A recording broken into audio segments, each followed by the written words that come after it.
મિત્રો જે વોચની તમે રાહ જોતા હતા ને એ જોરદાર રાઉન્ડ વોચ લઈને આવી ગયા છે, એ પણ ધમાકેદાર ઓફરની અંદર.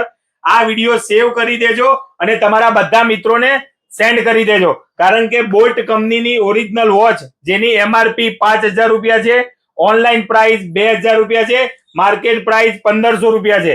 દેવ મોબાઈલમાં માત્ર ને માત્ર 799 રૂપિયામાં તમને આ વોચ મળી જવાની છે. લિમિટેડ સ્ટોક છે, જોરદાર ક્વોલિટી છે અને કોલિંગ વોચ આવવાની છે. ઓલ નોટિફિકેશન, તમારો કોલ આવશે ને તો નામ પણ બતાવશે એવી જોરદાર વોચ લઈને આવી ગયા છે. 2 કલરમાં અવેલેબલ છે, તો ફટાફટ લેવા માટે આવી જાઓ. દેવ મોબાઈલ એન્ડ સર્વિસ, ડિંડોલી ને અલથાણ. અને બોલ્ટ કંપનીમાં બીજા 2 મોડલ છે, જોઈ લો તમે. એમઓએલ ડિસ્પ્લે મળવાની છે અને એકદમ ઓછા પ્રાઇસમાં મળવાની છે. તો આની પ્રાઇસ જાણવા માટે દેવ મોબાઈલ એન્ડ સર્વિસની આજે જ મુલાકાત લો. તો ફટાફટ લેવા માટે આવી જાઓ. દેવ મોબાઈલ એન્ડ સર્વિસ, ડિંડોલી ને અલથાણ, બંને બ્રાન્ચ પર અવેલેબલ.